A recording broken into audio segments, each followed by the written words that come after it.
Cora, bonjour, g'day friends, Matt here. Welcome back to the Restoring Connections podcast. Today we are diving into the question, can I take some space without shutting you out? And I want to share some stuff from my own personal experience in this regard. I think it applies to every relationship, every kind of relationship. If there's a connection there at all, then there are gonna be moments where the two people involved at least annoy each other, if not really, really offend and hurt each other. That's kind of how you know the connection's there. It's all a part of it. If you've got two people who are imperfect, and any relationship that I'm in has at least one person that's imperfect. That's me. There's gonna, where that imperfection, what do we even mean when we say imperfect? We're talking about character issues, and what does it even mean to have a character issue? It's a lack of ability to love and foster connection in the midst of a relationship. That's what character is the ability to foster connection in relationships. And so sometimes in every relationship, sometimes there's a need for some space. Sometimes there is, a relationship gets to a point where it's actually necessary and healthy and good. Now, obviously, that's a massive scale. By space, we can mean, I need to divorce this person or get as far away from them on planet Earth as I possibly can. Or it can be as simple as, hey, I just need 15 minutes to breathe from this conversation, and I'll come back and connect with you when I'm in a better space. It's acknowledging, this relationship needs me to show up in a healthy way, and I can't always show up in a healthy way. I think there's a humility that we have to start with, that basically says there are going to be moments where I am not in a mental and emotional space to be able to show up and foster connection with you. And that's a big part of maturing, I think, in relationships, is recognizing that we try to make sense of our world, especially when things get out of control in a relationship and get confusing, and we try to make sense of our situation, and we often just want one thing to be true. But in reality, there's always at least two things, that are true going on. Is it true that you are currently driving me nuts? Is it true that I'm currently feeling pain in your presence? Yes, that is true. Is it also true that I love you and that I don't want distance from you? Is it true that I need space from you right now, but is it also true that I don't ultimately want space? Ultimately, what I want is connection. That's part of the growth in maturing in relationship, is being able to actually ease into the tension that comes from two things being true at the same time. And the most simple and yet profound and challenging, one of all, is the tension between you matter and I matter in this connection, which is that is problematic. If you matter and I don't matter, well, that kind of, it doesn't make for a healthy relationship, but at least it kind of resolves, it's like, okay, I'll go doormat, you go aggressive, or the opposite, you go doormat, I go aggressive, I matter, you don't matter. But if we're going to foster a connection where two people are able to show up completely and wholeheartedly, in the same space, that's going to create a tension, a wonderful tension. There's a word for it. It's called love. So, can I take some space without shutting you out? I just want to offer three things that I have learned, mostly in my relationship with Cora, my wife, but also in other relationships. And I just want to offer three things that I think that I'm hoping you find helpful. I try to remind myself of when I feel like I just need some space. I am not well. I'm not at my best self. I'm not able to show up in a really healthy way here. I just need a bit of space. Okay, I want to do that, but I want to do that in a way that damages the connection as little as possible. It's because it's risky and it's important to recognize that when you're going to back off, essentially, you're taking, like, if you think about it in terms of our grid, is what we've articulated in our curriculum with Restoring Connections is personal responsibility, proactive care, powerful communication, and healthy boundaries. You need all four of those to be able to foster a really healthy, strong relationship that can withstand difficulty, right? So essentially what we're talking about is taking a break from that, particularly the proactive care space, maybe the powerful communication thing as well, but it's really important to recognize, taking space, you're going to starve the relationship a little bit. Like, relationships need to be fed. Relationships need affection, closeness, affirmation, quality time, all those awesome love language things. So if you're going to take some space from that, just be aware you can really damage a relationship big time. And I'm particularly talking to my bros out there, the men out there, but not just the men, this goes for women as well. If you're the kind of person that really needs to retreat into a cave, okay, I get it. I do get it, because I am definitely in that category as well. But just be mindful, the amount of time you spend in that cave, you are starving that relationship. And it might be necessary, but gosh, do it bearing that in mind. It's like, you don't want to spend a minute more in that cave than is absolutely necessary. Okay. So the question becomes, how do we navigate this well? And this is really, it's a very pertinent topic for Cora and I. That's why I pick it. I always try to pick a topic that's kind of really fresh, in my mind from my experience lately. And, Cora and I have just made the big move to France with our family last year. We've been here for almost a year now, actually, which is really cool. Though when we arrived, we weren't really sure what the plan was long term. So it's probably been about, I want to say, maybe, I'm not very good with timing. I want to say it's probably been about 6 months since we actually made the decision to stay here, put the roots down, and for the foreseeable future, live here. And there was a process that we went through about the middle of last year. This is what I'm talking to you in February of 2026 right now. So we're talking about mid-2025. There was a process there where Cora and I, we're pretty good at navigating being able to be kind to each other, even when, we freak each other out. Not always, by any means. We definitely, we say things to each other that we regret, and we definitely apologize to each other a lot still.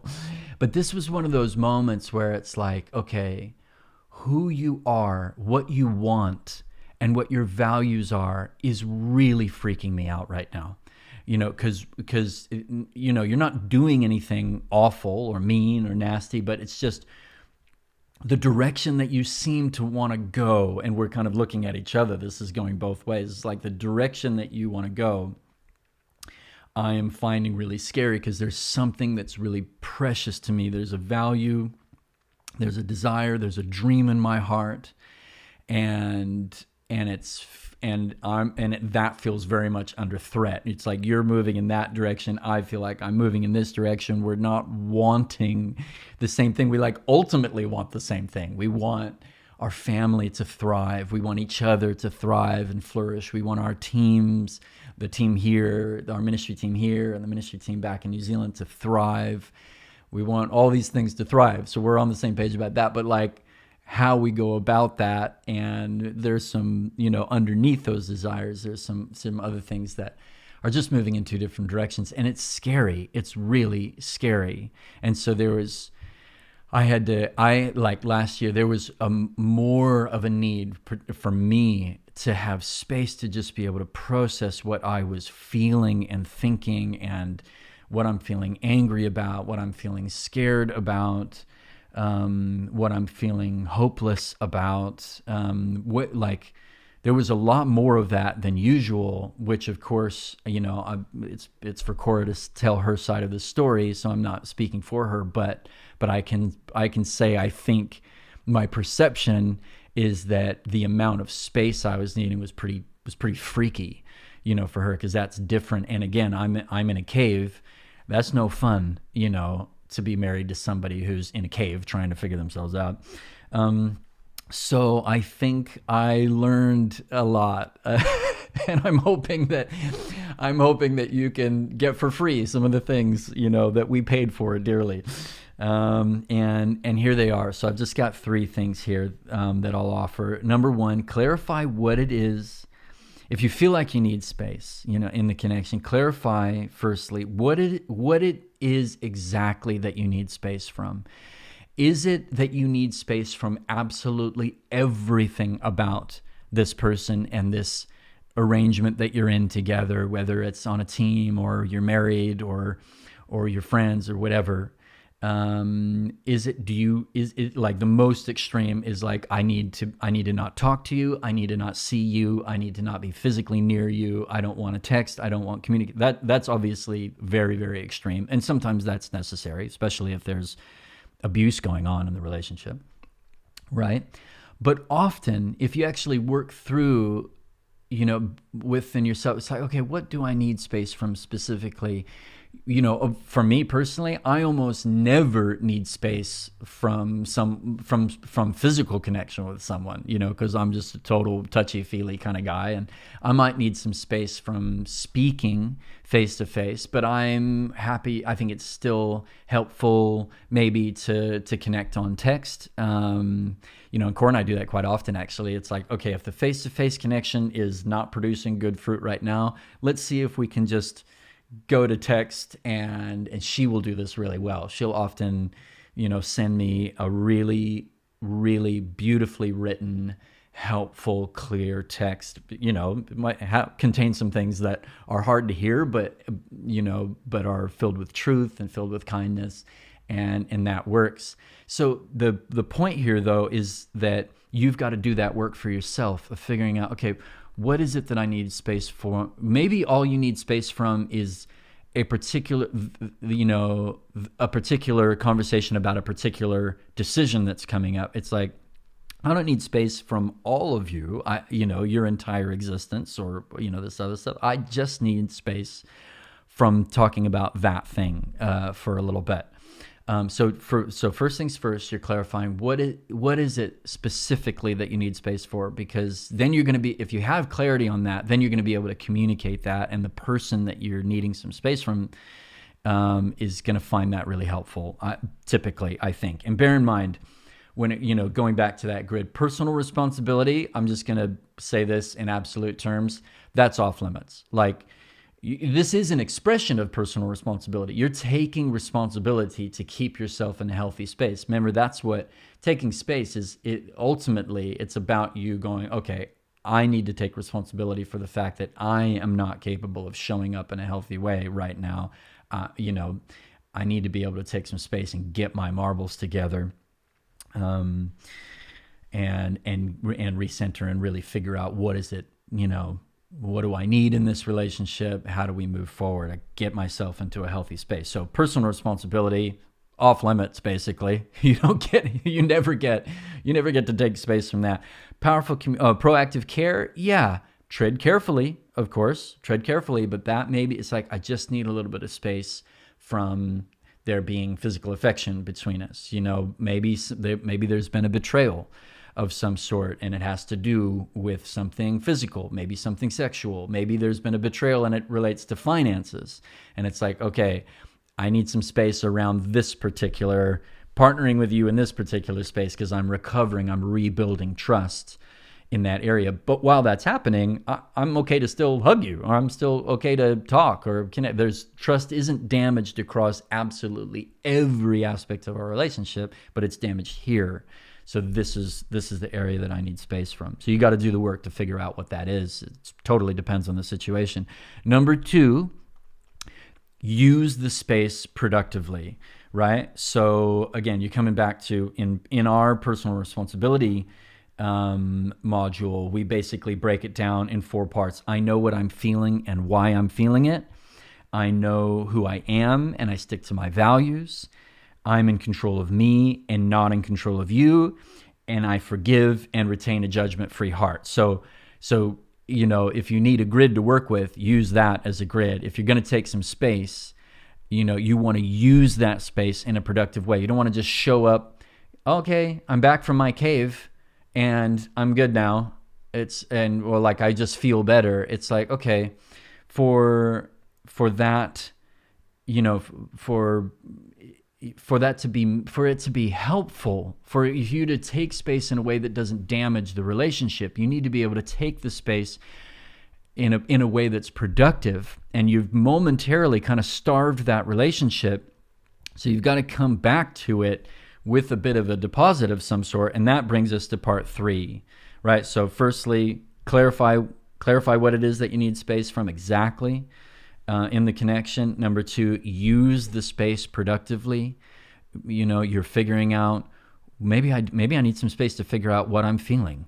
Okay, I'm just confused, I'm freaked out, I'm angry, and I need to just come back. And sometimes, I know for me, just the simple thing of gaining clarity. What is it that I'm even feeling? How do I name what I'm feeling? And what experience has led to this feeling? And what are my values? That are like just sifting through the bird's nest of fear and anxiety and freak outiness, and just coming back to and actually re-establishing the connection. It's like my brain knows what my heart is going through. Sometimes that in itself is just hugely significant. I'd come away feeling, so much better. My situation hasn't changed, but my external situation hasn't changed, but my internal situation has changed dramatically, because I'm now at least clear within myself about what's going on. And that leads, and by the way, on that point, if you're finding that hard, get help. That I can't say that loudly enough. If you're struggling to on your own use that space in a productive way, just get help. This is our thing we say all the time. Relationships are hard. Get help. And so surround yourself with people as best as you possibly can. Surround yourself with people who are going to be able to be a source of wise counsel and help when you're in your moments of need, right? Surround yourself with people whose relationships are healthy, where there's good fruit going on there, so that when your core relationships are not very fruity, or you've got people that you can reach out to for help. And hey, reach out to us. This is our whole mission with Restoring Connections. So if we can be helpful, then reach out to us. Jump into our online course. There you go. Shameless plug. Jump into our course, the Foundations course. Part 3, end it with vulnerability. Okay, clarify what it is exactly you need space from. Use the space productively. And part 3, end it with vulnerability. Don't just come back and say, okay, I feel better now. You want to really open up and say, hey, this is what I discovered. This is what I was able to clarify within myself. To like as much vulnerability as you feel you possibly can, share wisely and appropriately. Again, you gotta apply healthy boundaries for yourself. Don't share more than what's healthy in that, but as much as you possibly can. Hey, I took some time and I clarified what I'm actually feeling, and this is actually what I'm feeling. Or maybe you say, I'm not ready to share completely what I determined, but I want to let you know this is what happened, in me. Hey, I got some help, and they helped me work out what it is, why it was that when you said this, why I completely flippin' lost the plot. It's because actually of this that happened when I was 5 years old. It's stemming from a disconnection or a brokenness in my relationship with whatever aunt, Ethel, whatever it is. But you come away with some clarity. That is, you're using that space in a way that's productive and actually builds the connection. So there's truth telling, and essentially what I'm saying is, hey, there was a moment there where I really saw where I was feeling threatened, and here's why I'm no longer needing that level of space in this connection. Here's why, here's how I sort of diffused that bomb that was ready to go off inside me. And again, what you're navigating here is, okay, in this relationship, I matter and you matter. I matter. That means, yeah, sometimes I'm going to need a little bit of space, and that needs to be respected. That needs to be okay. And I need to be okay. I don't know if you're okay with me needing space, but I've decided for myself, sometimes I'm going to need a little bit of space because, that's normal and natural in a human relationship. But you matter as well.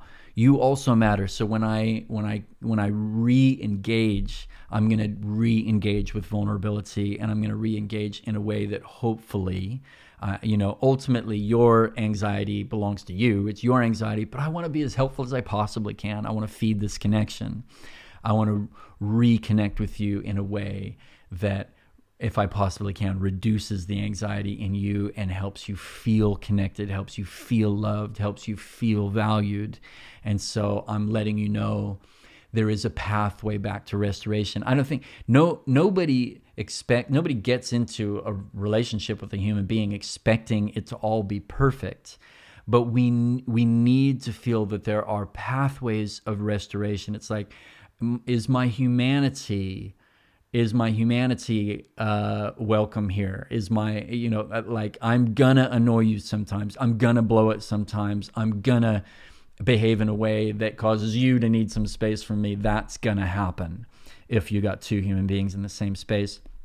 But I need to know that when that happens, that there are going to be pathways of restoration for us to reconnect. I need to know that there are going to be ways that we can speak the truth to each other, and we can ultimately grow and deepen this connection through that. And that's what essentially, that's what makes the relationship so strong. That's what makes the relationship so intimate. I mean, my relationship with Cora, at over 20 years married, the number of times that we've been through something difficult and then been able to actually go deeper in our connection with each other and experience restoration together. And that takes both of us. I can't make that happen by myself. She can't make that happen by herself. But the fact that we have both chosen to do that time and time and time again, my goodness, there is an incredible resilience, and we need more of it. We need more of it because, there will be challenging times going forward. So by no means do I go, okay, cool, work here is done. It's like, no, we need as much strength in this relationship as we can possibly get, because life seems to keep throwing at us new challenges, that's for sure. But that's how we build that resilience into a relationship. It's not by attempting to be perfect. It's by the way we handle ourselves when the relationship is under strain. So I hope you find that helpful. Can I take some space without shutting you out? I believe the answer is yes. Hey, you might totally crush it. You're only in control of your side of the relationship. You might completely crush it, who gets to decide that ultimately? I don't know. Let's put it this way. You might do all of this, what I'm talking about, really, really well. And the person still might feel shut out, and there's only so much you can control what another person feels. But these are some things that I have discovered in my core relationships. And this is certainly what I hope people will do with me, when they need space from me. And these are things that I have discovered that if in the way I take space from somebody, if I can do it in this way, be specific about what it is that I need space from specifically, right? Number two, use that space productively. Don't be passive. Don't just binge Netflix until you feel better. Don't just, medicate with, substance or with whatever, fill in the blank with whatever thing you're tempted to medicate yourself with. Use that space productively, and you can only do number three if you did number two. You can only re-enter, end that moment of needing space with vulnerability if you've done something productive. If you haven't been productive, then you've got nothing to be vulnerable about. It's like, yeah, I just binged Netflix, for ages, and now I feel better. It's like there's nothing There's nothing vulnerable about that. That's not going to build the connection. Where it's like, hey, I did some heart work. I got to the bottom of some things. I reconnected with it within myself. I forgave you. I forgave somebody else. That's, if you've been productive, then you can get vulnerable to wrap it up, and hopefully that's going to help. Okay, I'm kind of waffling now, so I better wrap it up there. Hope you guys find that helpful. And again, reach out if we can be helpful in any way. If you want to be trained as a mentor, we're doing that more and more these days. If you want to be mentored by somebody who has been through our training, reach out to us. We'd love to help you get connected to someone. That's where the transformation really is in that, that our humanity, in this space together, and we're helping each other out. Or if you'd like to just dip your toes in a more like immediately applicable way, then jump in and jump into our online foundations course. I hope you find it really helpful. All right. See you, friends. See you next time. We hope you found the conversation and stories on today's podcast helpful and insightful. If you want to go deeper, Restoring Connections offers online courses that cover key topics like personal responsibility, proactive care, powerful communication, and healthy boundaries. Go to www.restoringconnections.nz for more information. This podcast is funded by generous supporters from all over the world. Please consider supporting by going to the Restoring Connections website and hitting the Contribute button. By partnering with us, you're helping to provide mentoring, workshops, and training to others who are also restoring their connections.